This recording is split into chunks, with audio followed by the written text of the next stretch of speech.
이게 밥이야? 지나가는 개도 안 먹까? 펄펄 끓는 된장국이 엄마 앞치마 위로 쏟아졌습니다. 66세 남자가 63세 아내의 멱살을 쥐고 부엌 바닥에 내동댕이 친 겁니다. 네가 해주는 게 밥이야, 쓰레기야? 가장한테 이런 걸 먹이면 어디서 사람 취급을 받겠어. 2년 만에 찾아간 친정집 창문 너머로 제가 본 장면입니다. 엄마는 국물이 흥건한 바닥에 무릎을 꿇은 채 두 손을 모으고 있었습니다. 전화할 때마다 잘 지낸다. 걱정 마라 하던 그 목소리의 주인이 부엌 바닥에서 기어가고 있었어요. 저는 그날 그 창문 앞에서 주먹을 꽉 쥐었습니다. 그리고 아주 차갑게, 아주 조용하게 준비했습니다.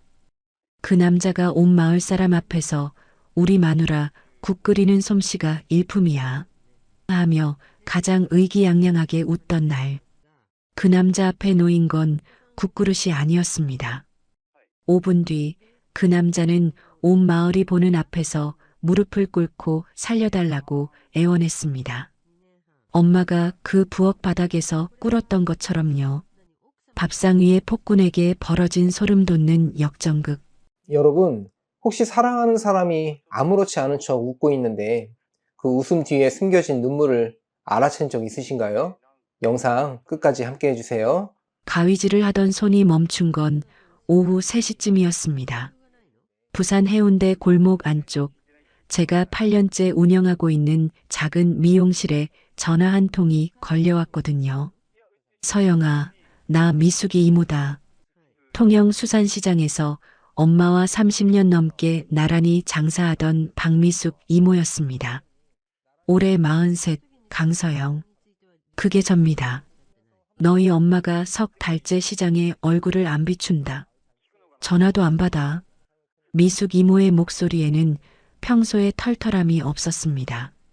손에 들고 있던 가위를 작업대에 내려놓았더니 금속이 부딪히는 소리가 유난히 크게 울렸어요. 이모, 그게 무슨... 순자가 최근에 긴 팔옷만 입고 다니더라. 여름인데도. 그 한마디에 등줄기를 타고 차가운 것이 쭉 내려갔습니다. 3년 전 엄마가 진태호라는 남자와 재혼하겠다고 했을 때 제가 뭐라고 했는지 아십니까? 엄마, 그 남자 뭘 믿고 결혼해? 만난 지 석 달밖에 안 됐잖아. 저는 끝까지 반대했습니다. 통영 어촌마을에서 평생 생선 장사를 하며 저를 홀로 키운 엄마 김순자, 올해 63. 아버지가 돌아가시고 15년을 혼자 버틴 엄마가 갑자기 재혼을 하겠다고 했을 때 저는 그 외로움을 헤아리지 못했습니다. 반대만 했어요. 이유도 묻지 않고 엄마가 얼마나 쓸쓸했는지도 살피지 않고 그날 엄마가 전화기 너머로 내뱉은 말이 아직도 귓속에 박혀 있습니다. 내 인생에 참견 마라. 니는 니 살아. 그 뒤로 2년. 저도 엄마도 먼저 전화하지 않았습니다. 다음 날 새벽 5시 부산 사상 시외 버스터미널에서 통영행 첫 차에 몸을 실었습니다. 버스 창밖으로 아직 어두운 도로가 흘러갔고 핸드폰 속 엄마 번호를 열었다 껐다를 7번은 반복했어요. 2년 만에 찾아가는 친정길이 이렇게 멀었는지 몰랐습니다. 통영 어촌마을에 도착한 건 아침 8시쯤이었습니다. 엄마 집 대문은 잠겨 있었어요. 초인종을 누르려다 마당 안쪽에서 사내의 굵은 고함이 터져 나왔습니다. 이게 밥이야? 걔도 안 먹겠다. 발걸음이 그 자리에 얼어붙었습니다. 저도 모르게 부엌 쪽 창문으로 다가갔더니 창살 사이로 부엌 안이 들여다보이더군요. 66세의 남자가 국그릇을 엄마 앞에 쏟아붓고 있었습니다. 펄펄 끓던 된장국이 바닥 타일 위로 번지면서 뜨거운 김이 올라오고 엄마의 앞치마 아랫자락이 갈색 국물에 젖어가고 있었어요. 밥을 해도 맨날 이 모양이야. 내가 걔냐? 진태호. 엄마가 3년 전에 재혼한 그 남자가 식탁을 손바닥으로 내리치자 반찬 그릇이 달그락거리며 밀려났습니다. 엄마는 국물이 흥건한 바닥에 무릎을 꿇고 두 손으로 쏟아진 국물을 닦고 있었어요. 행주를 쥔 엄마의 손이 바들바들 떨리고 있었지만 입에서 나온 건 사과뿐이었습니다. 미안해요. 내가 간을 잘못 맞췄나 봐. 그 목소리가 너무 익숙하게 나왔습니다. 처음 겪는 일이 아니라는 뜻이었어요. 현관문을 두드리지 못했습니다. 담벼락에 등을 기대고 주먹만 꽉 쥐었는데 손톱이 손바닥을 파고드는 것도 몰랐어요. 5분쯤 지났을까? 숨을 고르고 초인종을 눌렀습니다. 부엌 안에서 부산한 기척이 나더니 문을 연 건 태호였습니다. 아이고, 서영이 왔구나. 엄마가 보고 싶었을 거야. 들어와. 방금 그 부엌에서 국그릇을 쏟아부은 사람이 맞나 싶을 만큼 환한 웃음이었습니다. 뒤에서 나온 엄마는 앞치마를 갈아입은 상태였어요. 갈색 국물 자국은 감쪽같이 사라져 있었지만 엄마의 눈가가 벌겋게 부어 있는 건 감출 수가 없더군요. 엄마, 괜찮아? 엄마의 팔을 잡으려는 순간 엄마가 슬쩍 몸을 돌렸습니다. 국을 끓이다 엎질렀다. 요즘 손에 힘이 없어서. 태호가 엄마 뒤에서 부채질을 하며 거들었습니다. 내 마누라가 요즘 깜빡깜빡해서 큰일이야. 서영이 왔으니까 맛있는 거 해줘야 할 거 아냐. 엄마를 갖다 쓰면서 챙기는 척하는 그 말투에 뱃속이 뒤틀렸지만 저는 입술을 깨물고 식탁에 앉았습니다. 저녁 식사 자리. 엄마가 반찬 7가지에 갈치구이까지 차렸는데 태호가 젓가락으로 반찬을 톡톡 건드리며 입을 열었습니다. 반찬이 왜 이것밖에 없어? 딸 왔는데. 이러니까 내가 맨날 잔소리를 하지. 그 말투가 너무 자연스럽고 일상적이었어요. 화가 나서 하는 말이 아니라 밥 먹을 때마다 습관처럼 하는 말이라는 게 느껴졌습니다. 엄마는 아무 대꾸 없이 일어나서 부엌으로 갔고 태호는 제 앞에서 아무 일도 아니라는 듯 갈치 살을 발랐습니다. 그날 밤 화장실을 가려고 복도에 나섰다가 부엌불이 꺼진 채로 문이 열려 있는 게 보였습니다. 안으로 들어서니 벽 한쪽에 갈색 국물 자국이 마르지 않은 채 남아 있었어요. 바닥 구석에는 깨진 사기그릇 조각 2점이 쓰레받기 옆에 아무렇게나 굴러다니고 있었습니다. 엄마가 치우다 만 흔적이었어요. 휴대폰을 꺼내 벽에 국물 자국과 깨진 그릇을 한 장씩 찍었습니다. 부엌을 나와 엄마 방 앞을 지나는데 문이 손가락 2마디만큼 벌어져 있었습니다. 발을 멈추고 서니 문틈 사이로 엄마의 등이 보이더군요. 엄마가 긴 팔옷을 걷어 올리고 있었어요. 팔뚝 안쪽에 시퍼런 멍 3개가 손가락 자국 그대로 찍혀 있었습니다.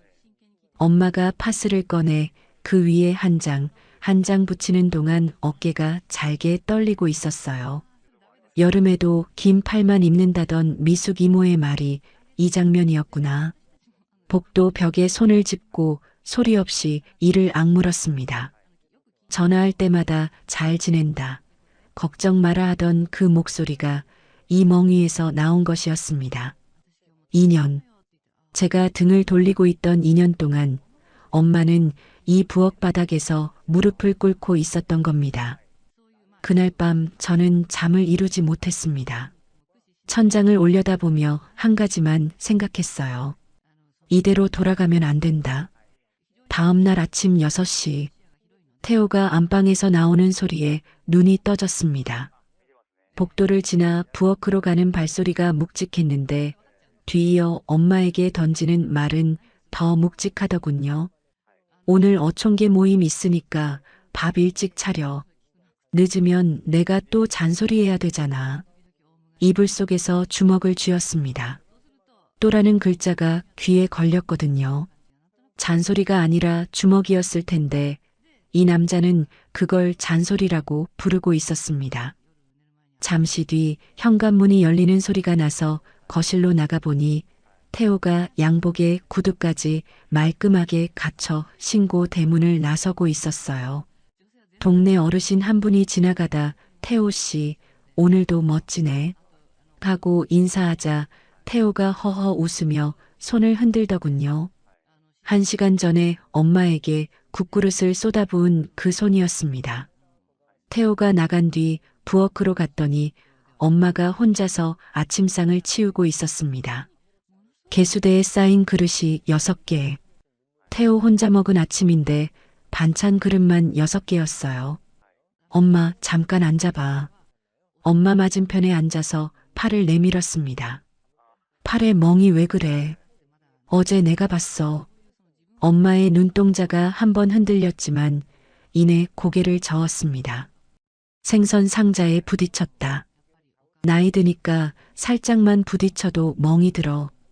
엄마, 나한테까지 그러지 마. 목소리가 떨렸습니다. 그런데 엄마가 되레 목소리를 높이더군요. 네가 2년 만에 왔는데 그런 얘기하러 온 거야? 이 어미가 맞고 사는 꼴이 보고 싶어서 왔냐고. 그 말에 입이 닫혔습니다.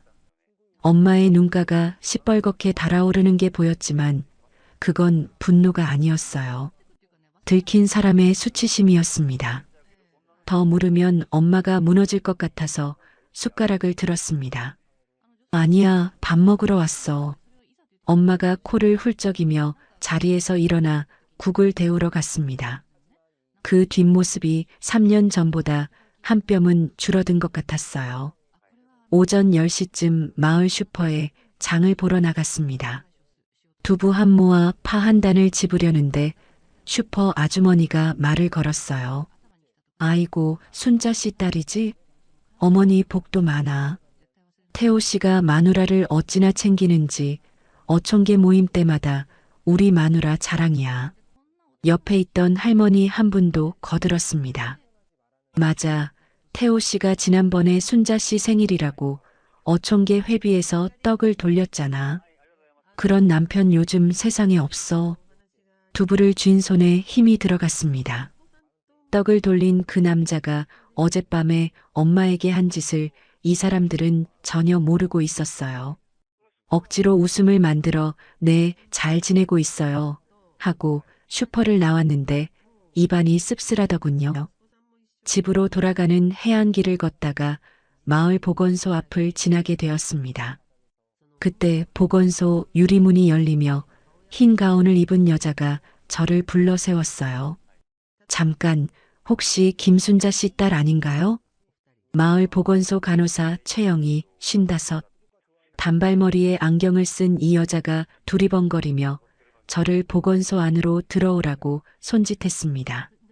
상담실 문을 닫자마자 영희가 목소리를 낮추었습니다. 순자 씨가 최근 6개월 동안 타박상으로 3번 왔어요.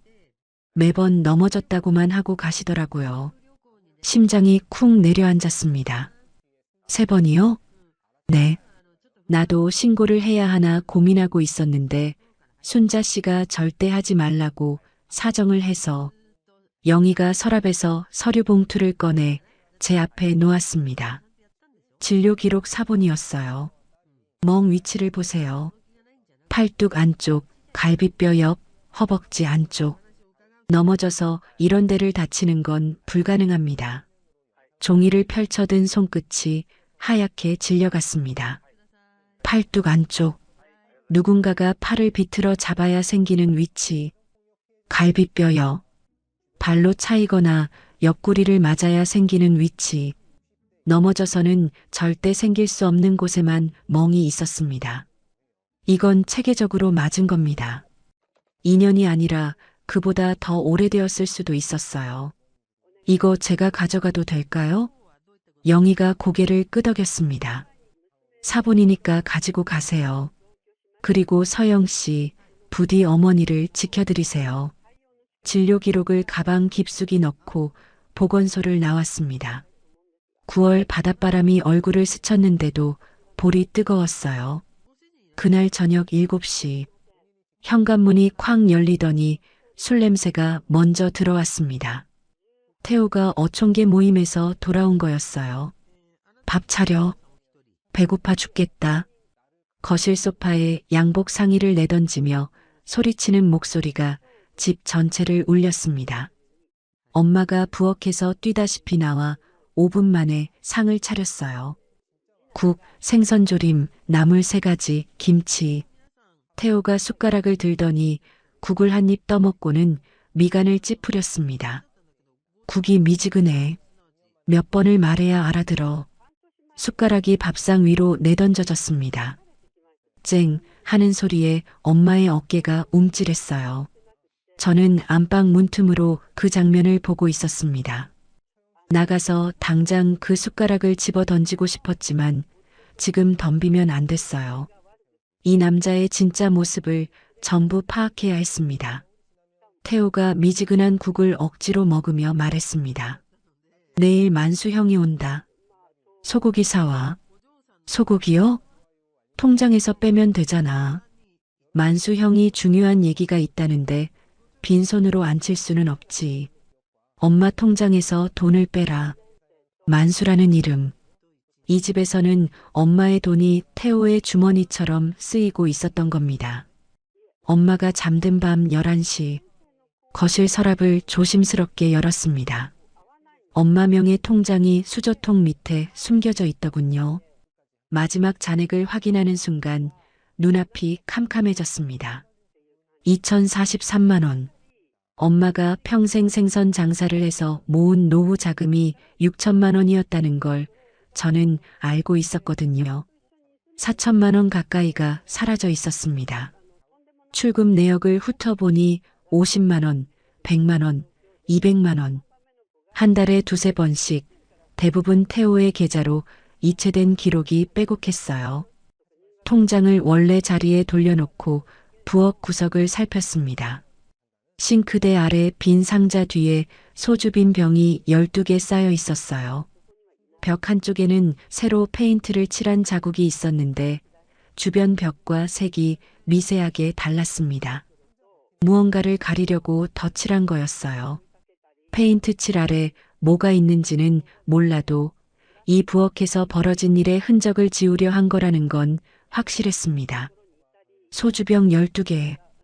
빈 병 하나가 한 번의 밤이라면 12번의 밤 동안 이 부엌에서 무슨 일이 있었을까? 그 12번의 밤에 엄마는 혼자였습니다. 서랍 속 통장, 보건소 진료 기록, 부엌 벽에 국물 자국, 깨진 그릇, 소주 빈 병, 페인트 자국. 하나하나가 퍼즐 조각처럼 맞춰졌습니다. 이건 부부 싸움이 아니었어요. 밥상을 엎는 것으로 시작해서 주먹으로 이어지고 통장까지 털어가는 장기간의 학대와 착취. 그게 이 집에서 2년 넘게 벌어지고 있었던 겁니다. 안방으로 돌아와 이불을 끌어올렸지만 잠이 올 리가 없었어요. 천장을 올려다보며 생각했습니다.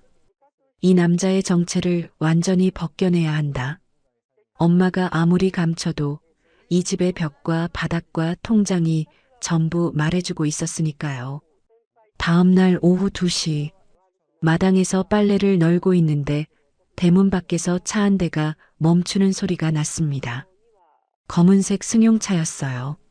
이 어촌마을에서 보기 힘든 번쩍거리는 차였는데 운전석에서 내린 사내가 담배를 한 모금 빨더니 대문을 열고 들어왔습니다. 태호야, 이번 판이 마지막 기회다. 형님 말 믿어. 한만수. 64세 이 남자가 어제 저녁 태호 입에서 나온 그 이름의 주인이었습니다. 저는 빨래 대야를 들고 마당 뒤편 감나무 그늘로 몸을 옮겼어요.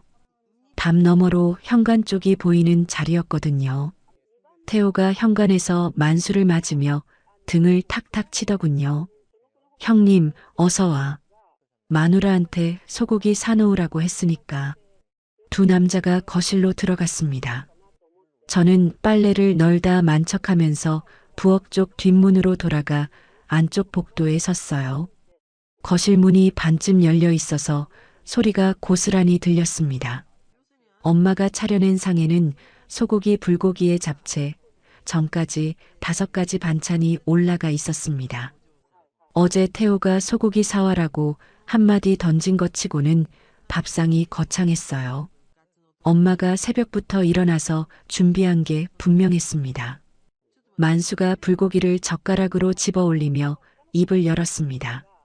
태호야, 이번에 500만 원만 더 넣으면 원금 다 뽑는다.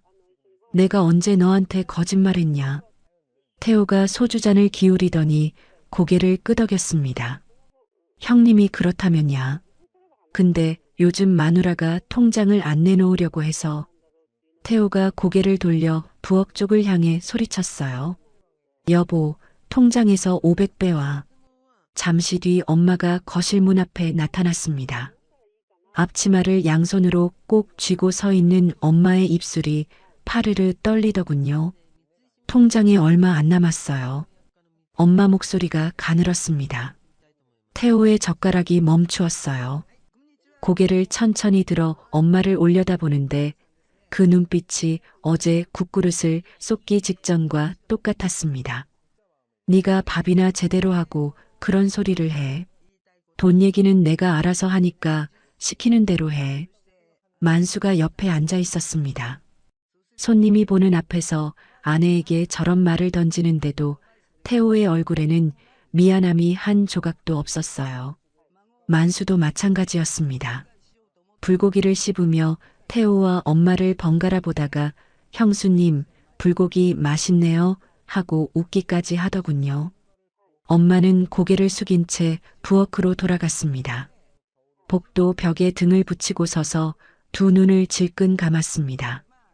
500만 원.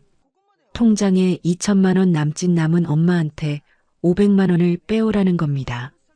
이 남자가 엄마 돈을 어디에 쓰는 건지, 만수라는 사람이 어떤 인간인지 알아내야 했어요. 만수가 2시간쯤 머물다 일어섰습니다. 저는 2층 베란다로 올라가 만수의 차가 대문을 빠져나가는 걸 지켜봤어요. 번호판이 선명하게 보이더군요. 휴대폰을 꺼내 번호판을 찍었습니다. 태호가 낮잠을 자러 안방에 들어간 걸 확인하고 미숙 이모에게 전화를 걸었습니다. 이모, 한만수라는 사람 알아? 60 중반쯤 되고 검은색 고급 승용차 타고 다니는 사람. 전화기 너머로 미숙 이모가 숨을 들이켰어요. 한만수? 그 사람 통영에서 불법 도박장 운영한다고 소문난 사람이야. 경찰이 잡으려고 해도 잘 안 잡히는 인간이라고. 태호가 그 사람이랑 어울려? 도박? 태호가 엄마 통장에서 빼간 4천만 원의 행선지가 드러나는 순간이었습니다. 전화를 끊고 엄마 방으로 갔습니다. 엄마는 마당에서 고추를 말리고 있었고 태호는 안방에서 코를 골고 있었어요. 장롱 문을 열었습니다. 이불 및 옷가지 사이를 뒤지다가 장롱 안쪽 구석에서 손에 잡히는 게 있었어요. 빛바랜 분홍색 표지의 가계부였습니다. 첫 장을 펼치는 순간 무릎에 힘이 빠졌습니다. 3월 5일 태호한테 100만 원. 만수 씨 왔다감. 3월 18일 50만 원. 국어품. 4월 2일 200만 원. 또 맞음. 빼곡했습니다. 2년치 기록이 한 장도 빠지지 않고 적혀 있었어요. 날짜, 금액, 그리고 그날 엄마에게 무슨 일이 있었는지가 4글자, 5글자로 짧게 적혀 있었습니다. 또 맞음.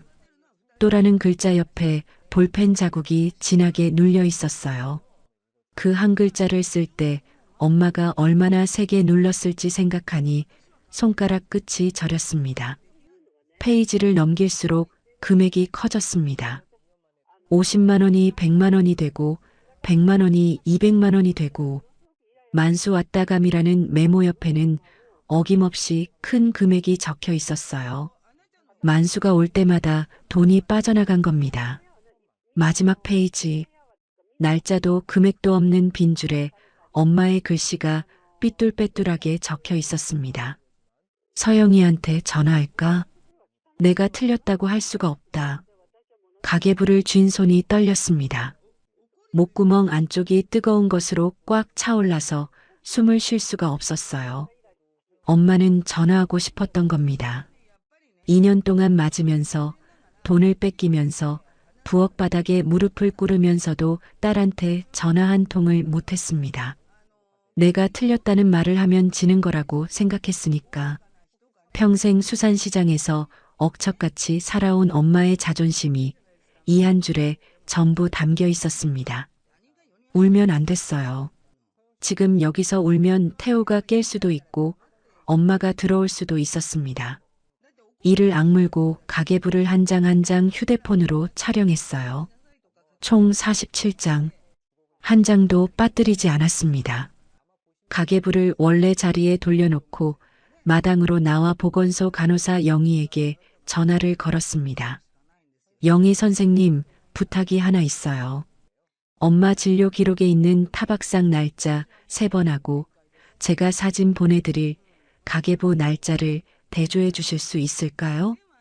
1시간 뒤 영희에게서 답이 왔습니다. 서영 씨, 3번 다 일치해요. 보건소에 타박상으로 온 날짜하고 가계부에 맞음이라고 적힌 날짜가 하루도 안 틀려요. 그러니까 엄마는 맞은 날에 가계부에 기록하고 너무 아프면 보건소에 갔던 겁니다. 영희가 말을 이었어요. 이 정도면 법적으로도 정황 증거가 됩니다. 보건소 진료 기록에 제 소견을 공식으로 첨부해 놓을게요. 전화를 끊고 하늘을 올려다봤습니다. 통영 바다 위로 해가 넘어가고 있었는데 수평선이 붉은 게 아니라 시뻘겋더군요.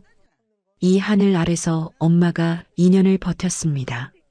다음 날 아침 일부러 밝은 얼굴을 만들고 태호 앞에 섰습니다.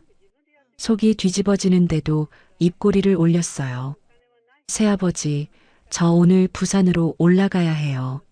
미용실에 수리할 게 있어서. 태호가 신문을 읽다 말고 고개를 들었습니다. 벌써 가?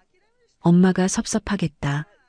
새아버지 덕분에 엄마가 잘 지내는 것 같아서 안심이에요. 정말 감사합니다. 그 말을 하는 동안 혀가 굳어지는 줄 알았습니다. 그런데 태호는 아무것도 눈치채지 못하더군요. 신문을 접으며 웃었습니다. 그래, 자주 와라. 엄마가 외로우니까. 외롭게 만든 게 누군데. 그 말을 삼키고 현관을 나섰어요. 대문을 나서면서 뒤를 한번 돌아봤더니 엄마가 부엌 창문 너머로 저를 바라보고 있었습니다. 손을 한번 흔들었어요. 엄마도 손을 들었는데 그 팔뚝에 긴 팔 소매가 축 늘어져 있었습니다. 기다려, 엄마. 이번에는 내가 지킬게. 저는 부산으로 가지 않았습니다. 통영 시내 여관에 짐을 풀고 미숙 이모에게 전화했어요. 이모, 나 통영에 남을 거야. 이모 집에서 작전 좀 짜자. 미숙 이모가 한숨을 쉬더니 단호하게 말했습니다. 내가 30년 옆에서 장사한 순자야. 당장 와. 그날 밤 미숙 이모 집 부엌 식탁 위에 보건소 진료 기록, 가계부 사진, 통장 잔액 사진, 만수의 차번호판 사진을 한 줄로 펼쳐 놓았습니다. 이모가 사진 한 장 한 장을 들여다보더니 식탁을 손바닥으로 탁 쳤어요. 이 나쁜 놈의 자식. 퍼즐은 거의 맞춰졌습니다. 빠진 건 하나. 이 남자를 어디서, 어떻게, 누구 앞에서 끌어내리느냐. 그것만 정하면 됐습니다. 미숙 이모 집에서 작전을 짜고 이틀 뒤 통영 수산시장으로 나갔습니다. 엄마가 30년간 장사하던 그 시장. 비린내와 얼음물이 뒤섞인 바닥을 걸으며 엄마 가게가 있던 자리를 지나쳤는데 셔터가 내려진 채 먼지가 쌓여 있더군요. 석 달째 주인 없는 가게는 옆 좌판의 생선 비늘만 바람에 날려와 셔터에 붙어 있었습니다. 미숙 이모가 시장 상인 몇 명을 불러 모았어요. 엄마와 오래 알고 지낸 사람들이었습니다. 첫 번째로 입을 연 건 건어물 가게 김 사장이었어요. 순자 씨가 석 달 전에 왔었는데 한여름에 긴 팔에 선글라스를 끼고 있더라고. 이상해서 왜 그러냐고 물었더니 눈이 좀 아프다고만 하고 생선 2마리 사서 후딱 가버렸어. 옆에 있던 횟집 사모님이 고개를 끄덕였습니다. 나도 봤어. 그때 순자 씨 턱 밑에 퍼런 게 비쳤는데 선글라스로 가려도 턱까지는 못 가리잖아. 젓갈 가게 할머니도 한마디 보탰어요. 재혼하고 나서 사람이 확 쪼그라들었어. 예전에는 아이고 언니 오늘 멸치 싸다 하면서 시장 바닥이 떠나가게 웃던 사람이 요즘은 말도 없이 고개만 숙이고 다녀. 세 사람의 증언을 휴대폰 녹음기로 전부 담았습니다. 녹음이 끝나고 김 사장이 제 손을 잡으며 말했어요. 서영아, 네 엄마 좀 살려다오. 우리가 도울 게 있으면 뭐든 해줄게. 고맙다는 말이 목에 걸려서 고개만 끄덕였습니다. 시장에서 돌아온 뒤 여관방에서 휴대폰을 꺼내 만수의 차 번호판 사진을 열었어요. 번호를 검색창에 넣어봤지만 당연히 아무것도 안 나왔습니다. 방향을 바꿔서 한만수 통영 도박이라고 검색했더니 화면 세 번째 줄에 눈이 꽂히는 게 나왔어요. 법원 공개 판결문이었습니다. 3년 전 한만수가 통영시 도천동에서 불법 도박장을 운영한 혐의로 벌금 500만 원을 선고받은 기록. 판결문에 만수의 이름, 나이, 주소까지 선명하게 적혀 있었습니다. 휴대폰 화면을 캡처해서 저장했어요. 벌금 500만 원이면 솜방망이를 맞은 겁니다. 그리고 3년이 지난 지금 이 남자는 다시 도박장을 굴리면서 태호 같은 사람들의 돈을 빨아먹고 있는 거였어요. 다음 날 미숙 이모가 마을 이장 배종구 할아버지를 찾아갔습니다. 72의 이장은 이 마을에서 가장 신망 있는 어른이었거든요. 저도 따라갔어요. 이장 집 마루에 앉아 상황을 설명했더니 이장이 부채질을 멈추고 고개를 가로저었습니다. 태호 씨가 그럴 사람이 아니야. 어촌계 모임 때마다 제일 먼저 와서 의자 놓고 청소하는 사람인데 증거도 없이 남의 가정사를 함부로 입에 올리면 안 되지. 미숙 이모가 답답한 듯 무릎을 쳤어요. 이장님, 증거가 있다니까요. 보건소 기록도 있고 순자가 쓴 가계부도 있어요. 이장이 저를 바라보며 한마디 더 했습니다. 서영이, 부모 속도 모르면서 끼어들면 오히려 일이 커져. 남의 부부 일에 참견하지 마. 이를 악물었지만 더 밀어붙이지 않았습니다. 지금은 아직 때가 아니었어요. 이장의 마음을 바꿀 카드는 아직 안 꺼냈으니까요. 그날부터 이주가 시작되었습니다. 부산 미용실에는 직원한테 전화해서 건물 배관 수리 때문에 한동안 내려가 있겠다고 했어요. 태호에게는 일주일에 2번씩 엄마 집을 찾아갔는데 갈 때마다 과일이나 반찬을 들고 가면서 자연스럽게 드나들었습니다. 새아버지, 부산에서 유명한 씨앗 호떡이에요. 드셔보세요. 태호가 호떡을 받아들며 씩 웃더군요. 우리 서영이가 효녀네, 효녀야. 그 웃음이 얼굴에 닿을 때마다 속에서 비릿한 것이 올라왔지만 입꼬리는 끝까지 올려놨습니다. 2주째 접어든 어느 저녁이었습니다. 엄마 집에서 저녁을 먹고 설거지를 돕겠다며 부엌에 남아 있었어요. 거실에서 태호의 목소리가 점점 커지고 있었습니다. 만수 형님이 이번에 확실한 판이 있다는데 700만 원만 더 빼와. 엄마의 목소리가 떨리며 나왔어요. 통장에 2천만 원밖에 안 남았어요. 이러다 나중에 병원이라도 가게 되면 어떡해요. 3초쯤 침묵이 흘렀습니다. 그리고 태호의 손바닥이 밥상을 내리치는 소리가 쩍 하고 울렸어요. 그 돈이 네 돈이야? 부부 재산은 공동이지.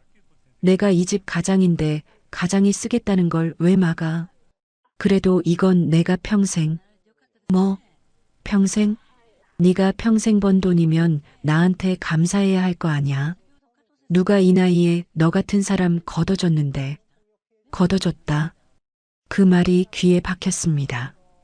평생 새벽 4시에 일어나 수산시장에 나가 생선 비늘을 긁고 얼음물에 손을 담그며 번 돈인데 그 돈을 걷어줬으니 감사하라고 말하는 겁니다. 저는 부엌 뒷문 밖에 서서 휴대폰 카메라를 켰습니다. 뒷문 유리에 비닐이 반쯤 찢어져 있어서 거실이 비스듬하게 보였거든요. 태호가 밥상을 손바닥으로 치는 장면, 엄마가 고개를 숙이는 장면, 태호가 일어서서 엄마를 내려다보며 소리치는 장면이 전부 찍혔습니다. 영상 길이 3분 47초. 손이 떨려서 화면이 조금 흔들렸지만 태호의 얼굴과 목소리는 또렷했어요. 다음날 미숙 이모 집에서 영상을 보여줬습니다. 이모가 화면을 들여다보다가 식탁을 양손으로 짚고 일어섰어요. 이건 마을 사람들이 봐야 해. 전부 다.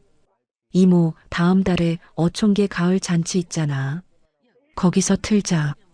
미숙 이모가 제 눈을 들여다봤습니다. 어촌계 잔치? 마을 사람 80명이 다 모이는 자리에서? 네.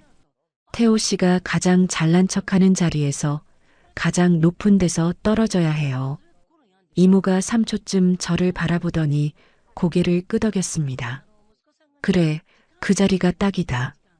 잔치가 2주 앞으로 다가온 어느 오후, 엄마 집에 들렀다가 거실 탁자 위에 엄마 휴대폰이 놓여 있는 걸 봤습니다. 화면에 은행 앱이 열려 있었어요. 태호 계좌로 200만 원을 이체하려다 만 화면이었습니다. 엄마가 또 돈을 넘기려 하고 있었던 겁니다. 지금 엄마한테 말해야 하나? 전부 알고 있다고, 그 남자한테 속지 말라고. 손가락이 엄마 방 문손잡이까지 갔다가 멈췄어요. 지금 말하면 엄마가 태호한테 서영이가 다 알아라고 할 수도 있었습니다. 엄마의 성격을 아니까요. 자존심이 건드려지면 차라리 태호한테 먼저 말해서 상황을 끝내려 할 사람이었어요. 그러면 모든 계획이 물거품이 됩니다. 휴대폰 화면을 끄고 거실을 나왔습니다. 미안해, 엄마. 조금만 더 참아. 잔치 일주일 전, 이장 배종구 할아버지를 다시 찾아갔습니다. 이번에는 영상을 가져갔어요. 이장 집 마루에서 휴대폰 화면을 이장 앞에 들이밀었습니다. 태호가 그 돈이 네 돈이야? 부부 재산은 공동이지. 하며 밥상을 치는 장면. 엄마가 고개를 숙이는 장면. 이장의 부채가 무릎 위에 떨어졌습니다. 이게 태호야? 네, 이장님. 이게 새아버지의 진짜 모습이에요. 이장이 한참을 말없이 화면을 들여다보다가 긴 한숨을 내쉬었어요. 내가 사람을 잘못 봤구나. 이장님, 잔치날 마을 회관 대형 화면 좀 쓸 수 있을까요? 이장이 고개를 천천히 끄덕였습니다. 프로젝터하고 스피커, 내가 세팅해 놓으마. 순자를 그 지옥에서 꺼내야지. 잔치 3일 전 밤, 여관 침대 위에 증거를 전부 펼쳐놓았습니다. 엄마 가계부 사진 47장, 보건소 진료 기록 사본과 간호사 소견서, 수산시장 상인 3명의 증언 녹음, 태호의 밥상 폭력 영상 3분 47초, 전날 밤 녹음한 태호와 만수의 도박 관련 통화, 만수의 벌금형 판결문 캡처, 하나하나 확인하며 순서를 정했습니다. 빈틈이 있으면 태호가 빠져나갈 구멍이 생기니까요. 6개의 증거가 침대 위에 가지런히 놓이자 비로소 숨이 좀 쉬어지더군요. 그물은 다 짜여졌습니다. 이제 남은 건 그 안에 물고기를 몰아넣는 일뿐이었습니다. 잔치 전날 오후, 통영시내 여관에서 엄마 집으로 향하는 버스 안에서 창밖을 보고 있었습니다. 어촌마을로 들어가는 해안도로에 은행나무가 노랗게 물들어 있더군요. 가을이 왔는데 엄마는 아직도 긴 팔옷을 입고 있겠지. 엄마 집 대문을 열고 들어서자 부엌에서 들깨 볶는 고소한 냄새가 흘러나왔습니다. 엄마가 잔치에 가져갈 음식을 준비하고 있었어요. 엄마, 나도 같이 만들게. 내일 잔치에 나도 가고 싶은데 괜찮지? 엄마가 돌아보며 고개를 갸웃했습니다. 갑자기 왜? 어촌계 잔치에 관심도 없던 애가. 그냥 엄마랑 같이 가고 싶어서. 거실에서 텔레비전을 보던 태호가 목소리를 높였어요. 좋지. 우리 가족이 다 같이 가면 보기 좋잖아. 서영이도 데리고 가면 동네 사람들이 부러워하겠다. 보기 좋다. 부러워하겠다. 이 남자에게 가족은 남들한테 보여주는 액자였습니다. 웃는 표정을 유지한 채 부엌으로 들어갔어요. 엄마 옆에 나란히 서서 들깨를 빻고 나물을 무쳤습니다. 엄마가 큰 냄비에 된장국을 끓이기 시작했어요.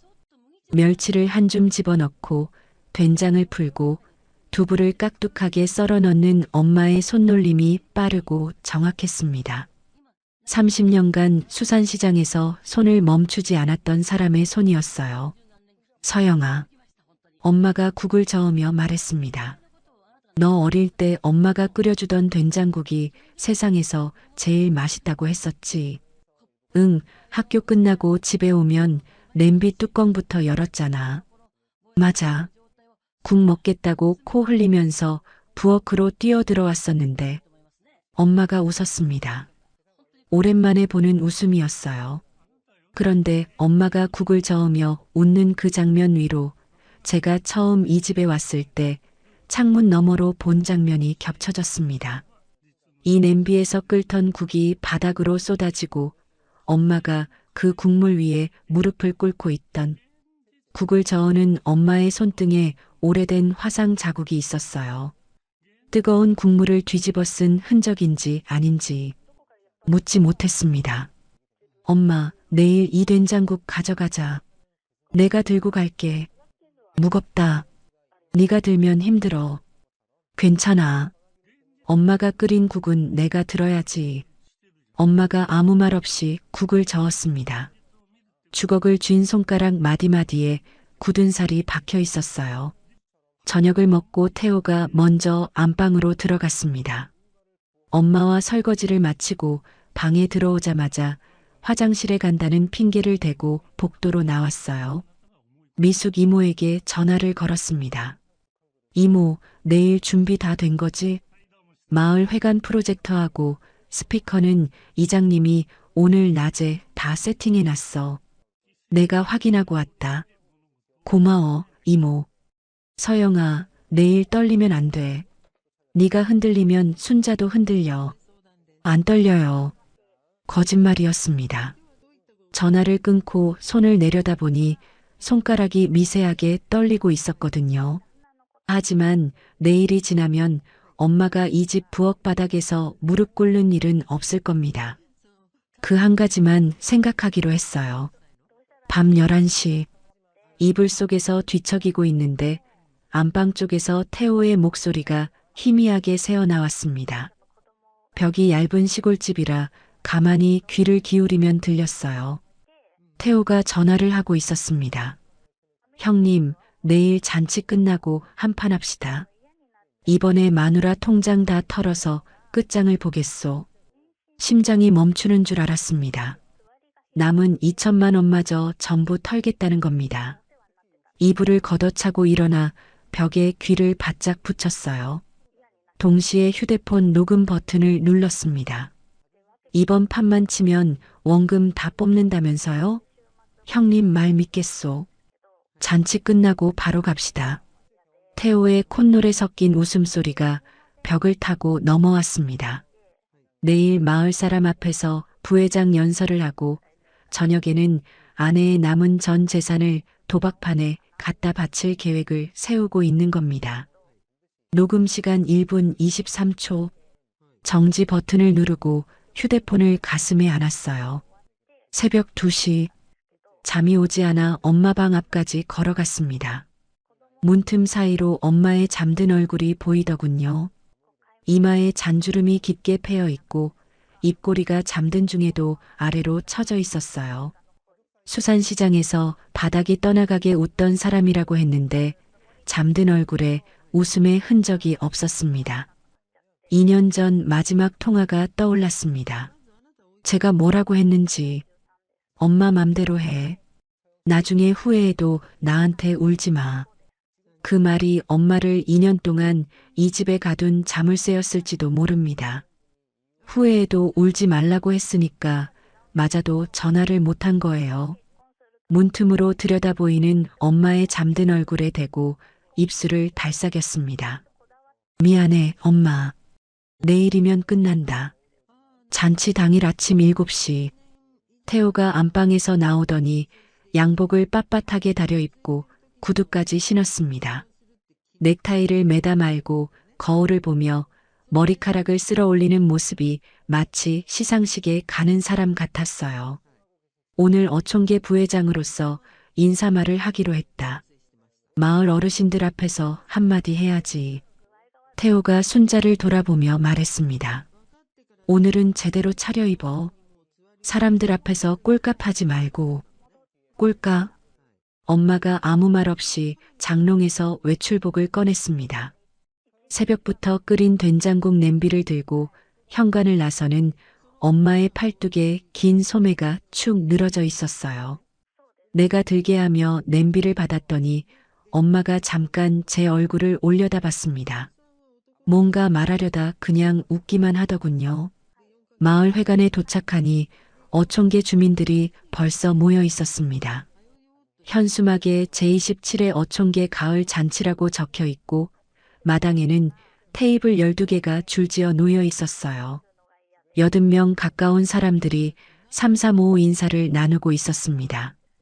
태호가 입구에서부터 한 명 한 명 악수를 하며 걸어 들어갔어요. 어르신, 올해도 건강하시죠? 하하, 우리 마누라가 국 끓이는 솜씨가 일품이라 오늘도 가져왔습니다. 태호의 한쪽 손이 악수를 하고 다른 쪽 손이 엄마의 등을 밀었습니다. 엄마는 무거운 냄비를 들고 억지 미소를 짓고 있었어요. 주민들이 순자 씨국 맛있지. 태호 씨네 부부는 참 다정해. 하며 웃는 사이로 저는 회관 안쪽 벽에 설치된 대형 화면을 확인했습니다. 프로젝터 불빛이 꺼진 채 대기하고 있었어요. 미숙 이모가 화면 옆에 서서 제 눈을 보며 고개를 살짝 끄덕였습니다. 준비 완료. 이장 배종구 할아버지가 단상에 올라 마이크를 잡았습니다. 어촌계 가족 여러분, 올해도 풍성한 가을 잔치를 열게 되었습니다. 먼저 우리 부회장 진태호 씨에게 인사말을 듣겠습니다. 박수가 터졌습니다. 태호가 양복 단추를 여미며 단상에 올랐어요. 마이크를 잡는 손이 당당했고 80명의 주민을 내려다보는 눈빛이 반짝거렸습니다. 우리 어촌계 가족 여러분, 올 한 해도 수고 많으셨습니다. 목소리가 마을 회관을 가득 채웠어요. 태호가 한마디 할 때마다 주민들이 고개를 끄덕이고 박수가 터지고 웃음이 나왔습니다. 이 마을에서 태호는 완벽한 남편이자 훌륭한 이웃이었거든요. 제가 이렇게 건강하게 활동할 수 있는 건 집에서 삼시세끼 정성껏 챙겨주는 우리 마누라 덕분입니다. 태호가 객석 앞줄에 앉아있는 엄마를 손으로 가리켰어요. 주민들의 시선이 일제히 엄마에게 쏠렸고 박수가 쏟아졌습니다. 엄마가 고개를 숙이며 손사래를 치는데 그 긴 소매 안쪽에 뭐가 있는지 이 자리에서 아는 사람은 저뿐이었습니다. 태호의 기세가 하늘을 찌르고 있었어요.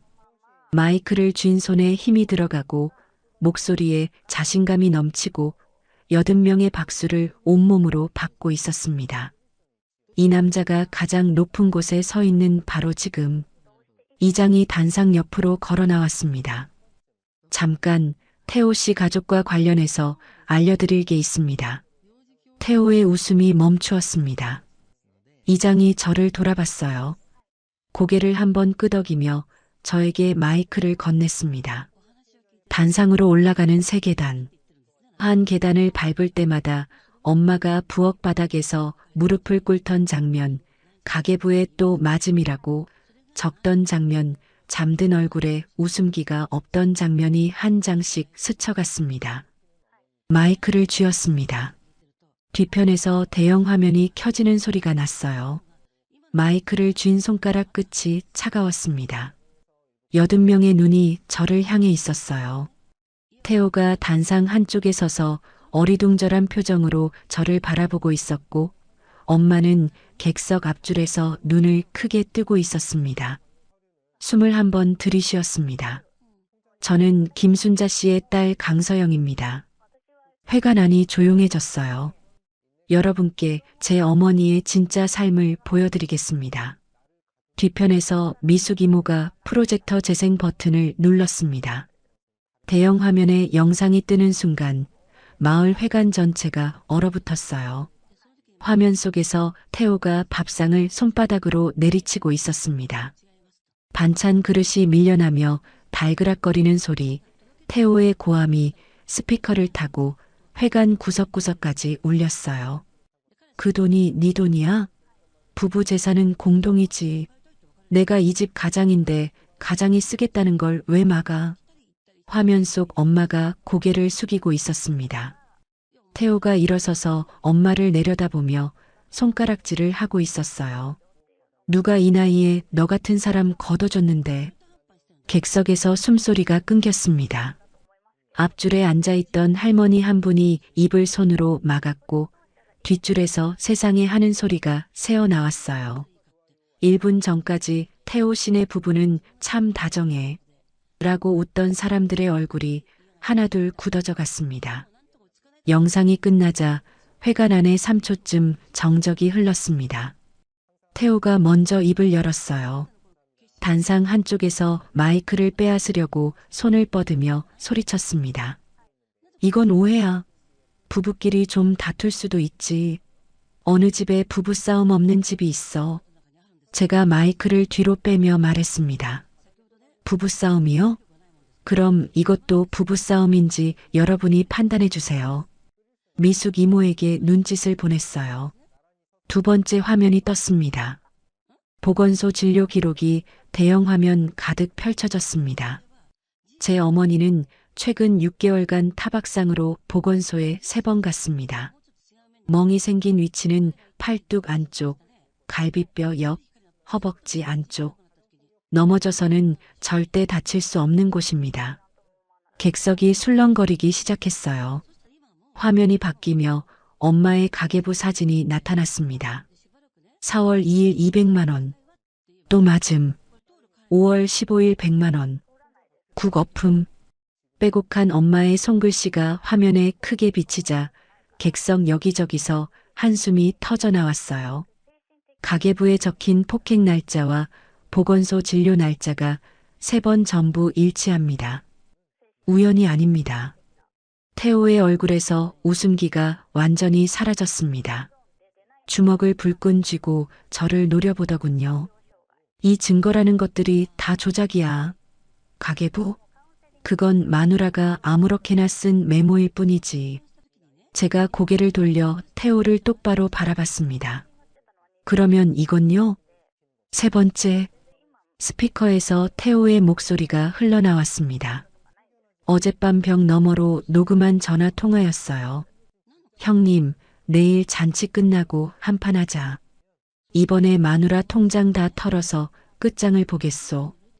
회관 안의 공기가 바뀌었습니다. 경악이 분노로 넘어가는 순간이었어요.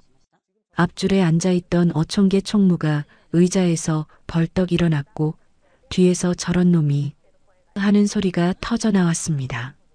태호의 입이 벌어진 채 다치지 않았어요. 자기 목소리가 80명 앞에서 울려 퍼지는 걸 듣고 있는 겁니다. 이건 사생활 침해야. 딸년이 아버지를 모함하는 거야. 다 거짓말이라고. 태호가 단상에서 소리를 질렀지만 아무도 고개를 끄덕이지 않았습니다. 그 순간 미숙 이모가 객석 옆에서 휴대폰을 들어 올렸어요. 스피커에 연결된 휴대폰에서 새로운 녹음이 재생되기 시작했습니다. 수산시장 건어물 가게 김 사장의 목소리였어요. 순자 씨가 한여름에 선글라스를 끼고 왔는데 턱 밑에 퍼런 게 비쳤어요. 횟집 사모님 목소리가 이어졌습니다. 재혼하고 나서 사람이 확 쪼그라들었어. 예전에 바닥이 떠나가게 웃던 사람이 고개만 숙이고 다니더라고요. 80명의 시선이 태호에게 꽂혔습니다. 1분 전까지 악수하고 등을 두드려주던 그 눈들이 칼날처럼 변해 있었어요. 태호의 이마에 땀줄기가 흘러내렸습니다. 태호가 단상에서 뛰어내리듯 내려왔습니다. 객석 앞줄에 앉아있는 엄마에게 다가가며 목소리를 깔았어요. 당신이 딸한테 다 말한 거지? 태호의 손이 엄마 팔 쪽으로 뻗는 순간 이장 배종구 할아버지가 태호 앞을 막아섰습니다.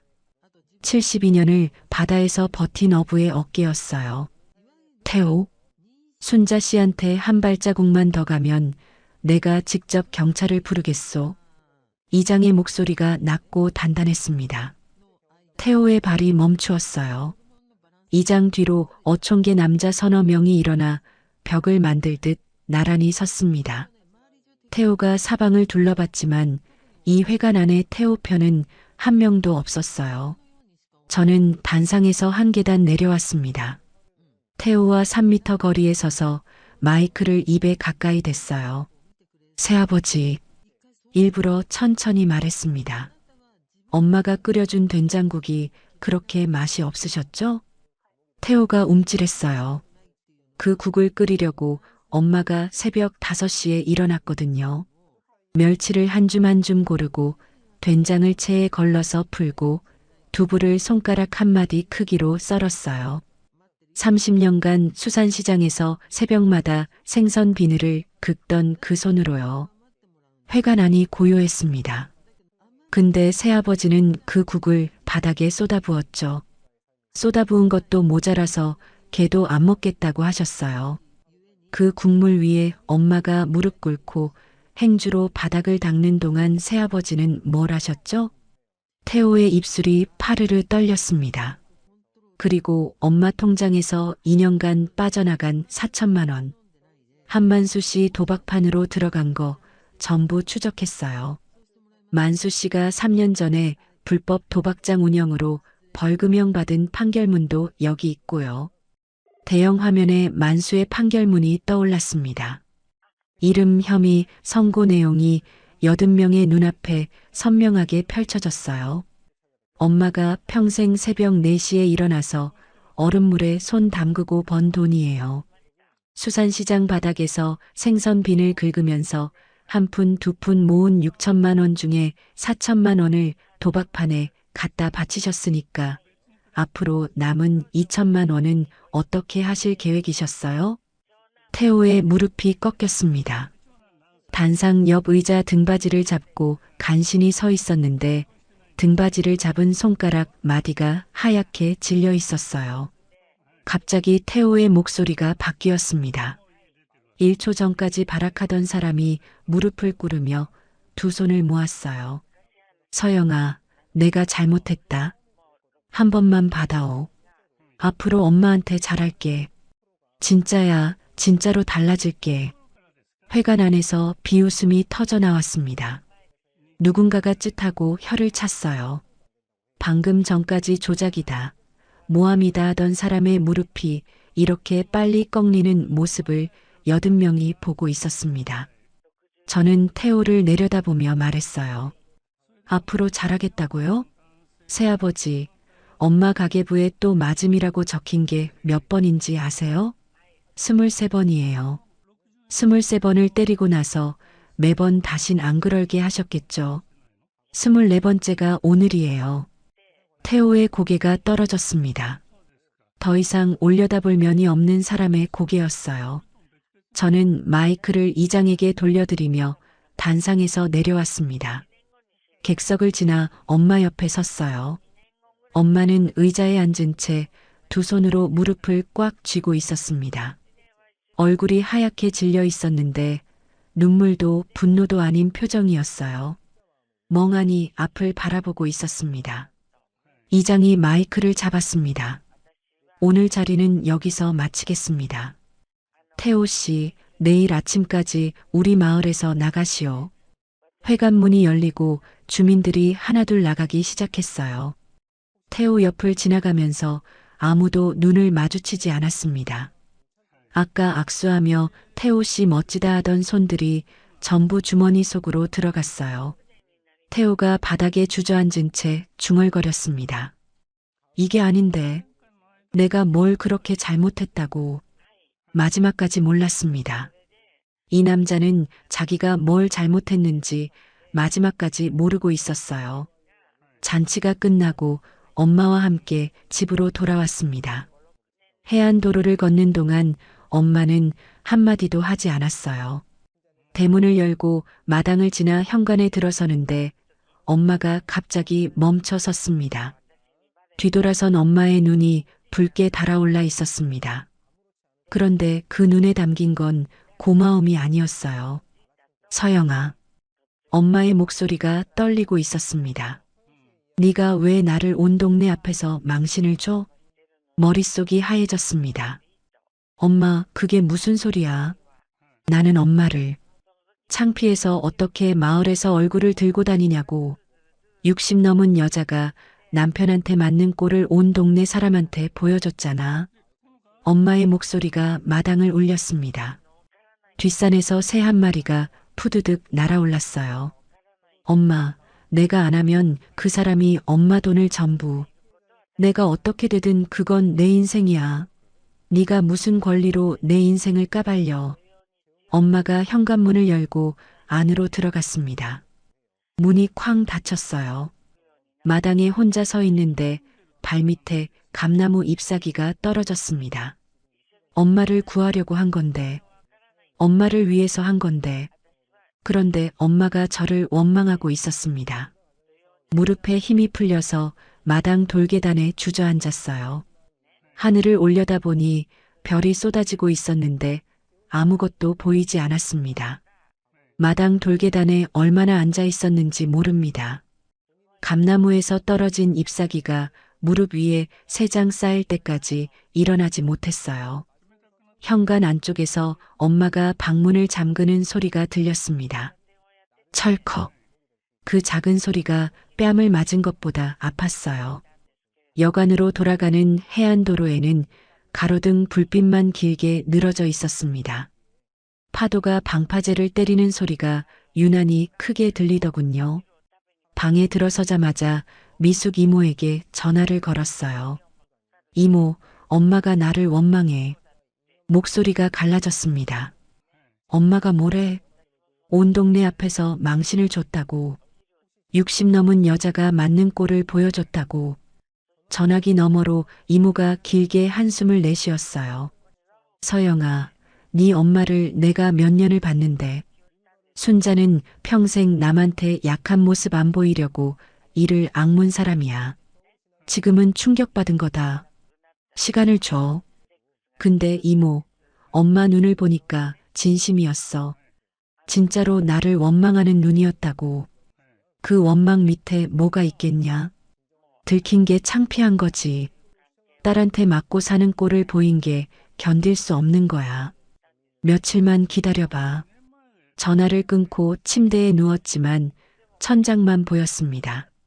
엄마를 위해서 한 건데 그 말을 속으로 수십 번 되뇌었지만 엄마 현관문이 닫히던 소리가 계속 귓속을 맴돌았어요. 사흘을 기다렸습니다. 여관방에서 라면을 끓여 먹고 미숙 이모 집에 가서 멍하니 앉아있다 돌아오고 엄마에게 전화를 걸었다 끊기를 반복했어요. 첫째 날, 둘째 날 엄마는 전화를 받지 않았습니다. 사흘째 되는 날 오전에 미숙 이모에게서 연락이 왔어요. 서영아, 잔치 때 영상 본 주민 중에 어촌계 총무 강 씨가 경찰에 가정폭력 신고를 넣었대. 가슴이 쿵 내려앉았다가 다시 올라왔습니다. 경찰이 움직여요? 응. 태호를 소환해서 조사한다더라. 네가 가지고 있는 증거도 경찰에 넘겨야 할 거야. 그날 오후 통영경찰서에 갔습니다. 밥상 폭력 영상, 태호와 만수의 통화 녹음, 보건소 진료 기록 사본, 가계부 사진 47장, 수산시장 상인 증언 녹음, 여관 침대 위에 펼쳐놓았던 증거들을 하나도 빠뜨리지 않고 담당 형사에게 제출했어요.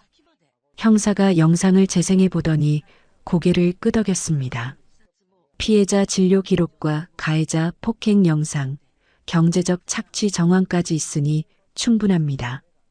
접근금지 명령 신청 들어가겠습니다. 이틀 뒤 태호에게 접근금지 명령이 내려졌습니다. 태호는 엄마의 집에 돌아갈 수 없게 되었어요. 이장이 태호의 짐을 마당에 내놓았다는 소식을 미숙 이모에게서 전해 들었습니다. 양복 가방 2개와 구두 3켤레. 마을 회관에서 악수하며 돌아다니던 그 양복과 구두가 마당 한 구석에 쌓여 있었다더군요. 접근금지 명령이 나온 다음 날 이혼 절차를 밟기 위해 통영법률상담소를 찾아갔습니다. 상담실에 앉자마자 담당 법무사가 엄마 이름으로 된 부동산 서류를 조회하더니 화면을 가리키며 말했어요. 강서영 씨, 이거 보세요. 어머니 명의 집과 밭에 근저당 설정 신청이 접수되어 있는데 여기 찍힌 어머니 도장이 이상합니다. 화면을 들여다보니 엄마의 이름 옆에 찍힌 인감도장이 있었어요. 법무사가 엄마의 실제 인감증명서와 나란히 놓더니 손가락으로 짚었습니다. 이 2개가 달라요. 서체가 미세하게 다르고 인주 농도도 다릅니다. 이건 위조된 도장이에요. 태호가 엄마 모르게 도장을 파서 근저당 설정을 시도한 겁니다. 엄마의 집과 밭. 돌아가신 아버지가 평생 바다에서 일해 마련한 유일한 재산을 담보로 잡으려 했던 거예요. 만약 이게 통과됐으면 엄마는 집까지 빼앗겼을 겁니다. 법무사가 서류를 출력해줬어요. 이건 사문서 위조입니다. 고소하시면 형사처벌이 가능해요. 법률상담소를 나와 곧바로 경찰서로 갔습니다. 담당 형사 앞에 위조된 도장 서류를 내밀며 사문서 위조 혐의 고소장을 접수했어요. 형사가 서류를 살피더니 고개를 들었습니다. 이 정도면 구속수사가 가능합니다. 진태호 씨를 다시 소환하겠습니다. 경찰이 태호를 재소환해서 위조 도장에 대해 추궁하자 태호가 버티다 못해 입을 열었다고 합니다. 만수 형님이 시킨 거야. 형님이 도장을 파서 줬어. 나는 시키는 대로 했을 뿐이라고. 만수를 끌어들인 겁니다. 태호의 자백을 근거로 경찰이 만수의 도박장 소재지를 급습했어요. 통영 도천동 뒷골목 건물 지하에서 도박 테이블 4개와 현금 다발, 장부 여러 건이 압수되었습니다. 만수는 불법 도박장 운영과 사문서, 위조 공모 혐의로 현장에서 체포되었어요. 압수된 장부에서 태호의 이름이 나왔습니다. 태호가 순자의 돈으로 입금한 기록이 날짜별로 고스란히 남아 있었어요. 가계부에 적힌 금액과 장부의 입금 기록을 맞춰보니 빠져나간 4천만 원의 행선지가 한 푼도 틀리지 않고 증명되었습니다. 사흘째 되는 날 아침, 더 이상 기다릴 수가 없어서 엄마 집으로 갔어요. 대문이 열려 있었습니다. 마당에 태호의 짐은 이미 치워져 있었고 빨래줄에 엄마의 흰 수건 한 장만 바람에 흔들리고 있었습니다. 현관문을 열고 들어서자 부엌에서 보글보글 끓는 소리가 났어요. 엄마가 냄비 앞에 서 있었습니다. 된장국을 끓이고 있더군요. 발소리를 죽이고 부엌 문 앞에 섰습니다. 엄마가 주걱으로 국을 저으며 어깨를 들썩이고 있었어요. 소리가 나지 않았습니다. 울음소리가 나지 않는데 어깨가 떨리고 있었습니다. 국을 저으면서 소리 없이 울고 있는 거였어요. 엄마 옆으로 가서 나란히 섰습니다. 아무 말도 하지 않았어요. 손을 뻗어 엄마가 쥐고 있던 주걱 위에 제 손을 얹었습니다. 엄마의 손이 차가웠어요. 같이 국을 저었습니다. 주걱이 냄비 바닥을 긁는 소리만 부엌에 울렸어요. 된장국 냄새가 올라오고 두부가 보글보글 끓는 소리가 나고 엄마의 어깨가 점점 작아지고 있었습니다. 내가 틀렸다. 엄마가 입을 열었습니다. 주걱을 저으면서 고개를 숙인 채 그 남자한테 맞으면서도 내한테 전화 한 통 못한 내가 바보지. 엄마, 네가 재혼 반대했을 때 내 말을 들었어야 했는데 자존심 때문에 2년을 버텼다. 맞아도 전화 못하고 돈 뺏겨도 입 못 열고 엄마의 코끝이 빨갛게 물들어 있었어요. 눈물이 턱을 타고 앞치마 위로 떨어졌습니다. 밤마다 가계부 쓰면서 내 이름을 적었어. 서영이한테 전화할까? 서영이한테 말할까? 근데 못했다. 내가 틀렸다는 말을 하면 지는 것 같아서 가계부 마지막 페이지에 그 메모. 서영이한테 전화할까? 내가 틀렸다고 할 수가 없다. 그 한 줄을 쓸 때 엄마가 이 부엌에서 혼자 울고 있었던 겁니다. 목이 막혀서 한참 말이 나오지 않았어요. 엄마, 나도 잘못했어. 뭐가? 반대만 하고 엄마 마음은 안 물어봤잖아. 왜 재혼하고 싶은지, 얼마나 외로운지. 나는 안 된다, 안 된다만 했지 엄마가 왜 그러는지는 한 번도 안 물어봤어. 엄마가 주걱을 놓고 고개를 돌려 저를 봤습니다. 2년 만에 엄마와 제대로 눈이 마주쳤어요. 엄마의 눈이 빨갛게 부어 있었는데 그 안에 사흘 전의 원망은 없었습니다. 외로웠을 텐데 혼자 두고 전화도 안 해서 미안해, 엄마. 엄마가 앞치마 끝으로 눈을 닦으며 고개를 저었습니다. 됐다. 울지 마라. 국 넘친다. 냄비에서 거품이 보글보글 올라오고 있었어요. 엄마가 후다닥 불을 줄이며 주걱을 집어드는데 그 모습이 30년 전 수산시장 가게에서 생선을 다듬던 엄마와 겹쳤습니다. 손이 빠르고 정확한 건 변하지 않았어요. 등이 좀 굽었을 뿐. 엄마, 이혼 절차는 내가 다 알아볼게. 엄마는 아무것도 안 해도 돼. 그 남자 재산이 있기는 있냐? 없어. 근데 도장을 위조해서 이 집의 근저당을 잡으려고 한 게 걸렸어. 경찰에서 사문서 위조로 수사 중이야. 엄마가 주걱을 멈추었습니다. 뒤돌아보지 않았지만 어깨가 한번 크게 떨렸어요. 그 남자가 집까지 빼앗으려 했다는 걸 이제야 안 겁니다. 아버지가 남긴 집인데. 엄마의 목소리가 가늘어졌습니다. 응. 근데 걸렸으니까 괜찮아. 집도 밭도 엄마 거야. 아무도 못 건드려. 엄마가 다시 국을 저으며 코를 훌쩍였어요. 서영아. 응. 고맙다.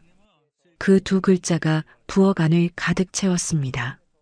그날 저녁 태호에게서 엄마 휴대폰으로 전화가 왔습니다. 엄마가 전화를 받으려다 제 얼굴을 봤어요. 제가 고개를 저으려는 순간 엄마가 직접 통화 버튼을 눌렀습니다. 여보, 나야. 당신 없으면 나 죽는다. 제발 경찰에 말해서 접근 금지를 풀어줘. 다시는 안 그럴게. 태호의 목소리가 스피커 너머로 새어나왔어요. 3주 전 밥상을 치며 네가 밥이나 제대로 해. 하던 그 목소리가 울먹이고 있었습니다. 엄마가 전화기를 귀에 바짝 대고 입을 열었습니다. 나는 이미 죽어 있었어. 이제야 살아나는 거야. 전화를 끊는 엄마의 손가락이 한 번도 떨리지 않았습니다. 휴대폰을 식탁에 내려놓고 부엌으로 돌아가며 엄마가 혼잣말처럼 중얼거렸어요. 국이 식겠다. 그 뒷모습이 수산시장에서 새벽마다 가게 셔터를 올리던 엄마와 같았습니다. 굽은 등이 다시 펴지고 있었어요. 이혼이 확정된 건 석 달 뒤였습니다. 통영 가정법원에서 조정이혼이 성립되던 날 태호는 법정에 나타나지 못했어요. 이미 구치소에 있었거든요. 가정폭력과 사문서 위조, 두 가지 혐의가 겹치면서 태호는 징역 1년 6개월을 선고받았습니다. 법정에서 태호의 국선 변호사가 피고인이 반성하고 있다고 했지만 판사가 피해자에 대한 반복적 폭행과 재산 탈취, 인감 위조까지 계획적 범행이라며 실형을 선고하더군요. 만수도 같은 달에 재판을 받았습니다. 불법 도박장 운영과 사문서 위조 공모, 징역 2년이 떨어졌어요. 3년 전 벌금 500만 원으로 빠져나갔던 남자가 이번에는 빠져나가지 못했습니다. 만수의 도박장에서 압수한 자금을 법원이 정리하는데 2달이 걸렸어요. 그 중에 태호가 엄마 돈으로 입금한 기록이 전부 확인되었고 법원의 피해자 배상 결정을 통해 엄마에게 2,800만 원이 돌아왔습니다. 나머지 1,200만 원은 태호를 상대로 낸 민사소송에서 장기 분할 배상 판결을 받아 놓았어요. 전액은 아니었지만 엄마의 표정이 조금 풀리더군요. 다 돌려받을 줄은 몰랐다. 엄마가 통장을 들여다보며 말했습니다. 다는 아니야. 근데 집하고 밭은 온전히 엄마 거잖아. 그게 중요한 거지. 엄마가 고개를 끄덕이며 통장을 장롱 깊숙이 넣었어요. 이번에는 이불 밑이 아니라 엄마만 아는 자리에. 한편 그 시각 태호는 구치소 독방에서 하루 3끼 나오는 밥을 먹고 있었을 겁니다. 밥맛이 없다고 밥상을 엎을 수도 없고 국이 미지근하다고 숟가락을 던질 수도 없는 곳. 이게 밥이야? 걔도 안 먹겠다고 소리칠 사람도 들어줄 사람도 없는 곳이었어요. 이혼 확정 후 첫 번째 일요일. 엄마가 수산시장에 나갔습니다. 3달 넘게 셔터가 내려져 있던 가게 앞에 엄마가 섰어요. 셔터를 올리자 먼지가 푸석푸석 떨어졌습니다. 엄마가 수도꼭지를 틀어 바닥에 물을 뿌리고 걸레질을 시작했어요. 미숙 이모가 옆 가게에서 달려 나왔더군요. 순자야, 왔어? 응. 늦었지? 뭐가 늦어? 내 옆자리에서 다시 시작하면 되지. 이모가 엄마 가게 안으로 들어와 같이 걸레질을 했습니다. 건어물 가게 김 사장이 수박을 한 통 들고 왔고 횟집 사모님이 오늘 광어가 싸다 하며 한 마리를 건넸어요. 젓갈 가게 할머니는 말없이 엄마 손을 잡고 등을 토닥였습니다. 저는 가게 밖에서 그 모습을 지켜봤어요. 엄마가 30년간 서 있던 자리에 다시 서 있었습니다. 등이 좀 굽었고 머리카락에 흰 게 많아졌지만 생선을 고르는 눈빛은 여전히 날카롭더군요. 서영아, 멍하니 서 있지 말고 얼음 좀 퍼와. 엄마가 소리쳤습니다. 수산시장 바닥이 떠나가게 큰 목소리. 상인들이 웃으며 순자 씨 목소리 여전하네. 했어요. 2년 동안 고개만 숙이고 다니던 사람의 목소리가 아니었습니다. 그날 이후 저는 한 달에 2번씩 부산에서 통영으로 내려왔어요. 금요일 저녁 버스를 타고 토요일 아침에 도착하면 엄마가 대문 앞에서 기다리고 있었습니다. 전에는 없던 풍경이었어요. 2년간 대문이 잠겨 있던 그 집에 문이 열려 있다는 것만으로도 가슴이 뭉클했거든요. 엄마 집 부엌이 달라졌습니다. 벽에 있던 갈색 국물 자국은 새 페인트로 깨끗하게 덮였고 싱크대 아래 소주 빈 병 더미는 사라졌어요. 그 자리에 제가 부산에서 사다 놓은 새 그릇 세트가 가지런히 쌓여 있었습니다. 하얀 바탕에 파란 꽃무늬가 그려진 그릇이었는데 엄마가 이쁘다 하면서 매일 쓰고 있었어요. 깨진 그릇이 놓여 있던 자리에 새 그릇이 놓여 있는 걸 볼 때마다 생각했습니다. 이 부엌은 이제 다른 부엌이라고. 이장 배종구 할아버지가 마을 노인의 정기 모임에서 손을 들었습니다. 우리 마을에서 순자 씨 같은 일이 또 생기면 안 됩니다. 어르신들 고민 상담 창구를 하나 만들겠습니다. 보건소 간호사 영희도 정기 가정 방문 프로그램을 시작했어요. 한 달에 한 번씩 마을 어르신 댁을 돌며 건강 상태를 확인하는 거였습니다. 엄마 일 때문에 시작된 거라고 이장이 말하더군요.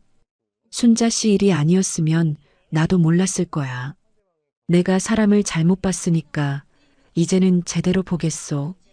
이장의 그 말이 참 오래 남았습니다. 어느 일요일 아침이었어요. 부산 미용실에서 첫 손님 머리를 감기고 있는데 휴대폰이 울렸습니다.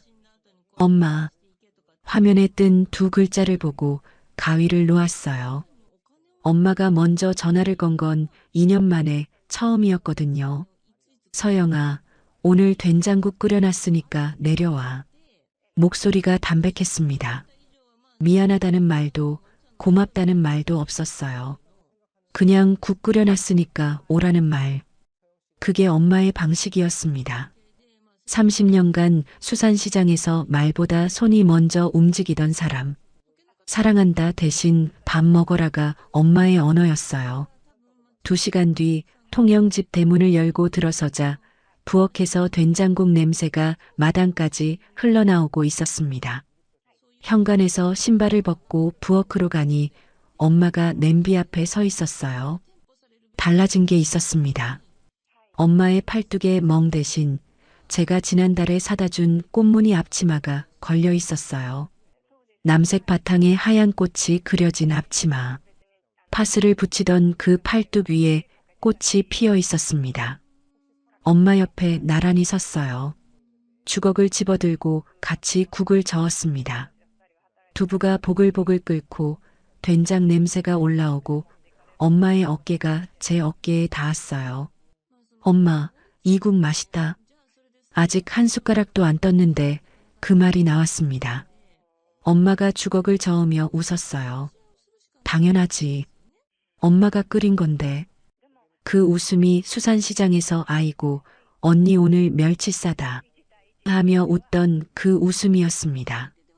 식탁에 마주 앉았습니다. 하얀 바탕에 파란 꽃무늬가 그려진 새 그릇에 된장국 2그릇이 담겨 있었어요. 하얀 밥 2공기가 나란히 놓여 있었고 깍두기 하나, 시금치나물 하나. 거창하지 않았습니다. 근데 이 식탁 위에 깨진 그릇은 없었어요. 엎질러진 국물도 내던져진 숟가락도 이게 밥이야? 하는 고함도 없었습니다. 오직 뜨끈한 국 2그릇과 하얀 밥 2공기뿐이었어요. 국을 한 숟가락 떴습니다. 입안에 된장 맛이 퍼지는 순간 어릴 때 학교 끝나고 집에 뛰어들어와 냄비 뚜껑을 열던 기억이 올라왔어요. 그때도 이 맛이었습니다. 30년이 지나도 엄마의 된장국은 같은 맛이었어요. 엄마가 밥을 한 숟가락 크게 떠서 입에 넣었습니다. 양볼이 불룩해진 채로 국을 후루룩 마시는 엄마의 모습이 우스워서 웃었더니 엄마도 입에 밥을 문 채로 웃었어요. 여러분, 국 한 그릇의 무게를 아십니까? 그걸 새벽마다 끓여주는 사람의 무게를 아십니까? 저는 이제 압니다. 그 국을 바닥에 쏟아버리는 사람의 무게도, 그 국을 무릎 꿇고 닦아내던 사람의 무게도, 엄마의 국은 처음부터 세상에서 가장 무거운 것이었습니다. 그걸 가볍게 여긴 사람은 그만큼의 대가를 치렀고, 그걸 지켜낸 사람은 다시 식탁 앞에 앉았어요. 오늘도 엄마는 통영 수산시장에서 새벽 4시에 일어나 가게 셔터를 올립니다. 일요일이면 된장국을 끓여놓고 저한테 전화를 해요. 내려와. 딱 2글자. 그 2글자가 세상에서 가장 따뜻한 말이라는 걸 저는 2년이 지나서야 알았습니다. 바닥에 쏟아진 국은 다시 담을 수 없습니다. 하지만 새 냄비에 다시 끓일 수는 있어요. 엄마와 저는 지금 그 국을 끓이고 있습니다. 서영 씨의 이야기 어떠셨나요? 바닥에 쏟아진 국은 다시 그릇에 담을 수 없습니다. 하지만 새 냄비에 불을 올리고 다시 끓일 수는 있지요. 엄마와 딸이 나란히 서서 주걱을 쥐었던 그 부엌처럼요. 아마 보시면서 한 번쯤 고개를 갸웃하셨을 수도 있어요. 마을 잔치에서 대형 화면으로 영상을 트는 장면에서 현실에서 가능해? 라고 생각하셨을 수도 있는데요. 저도 처음엔 그랬거든요.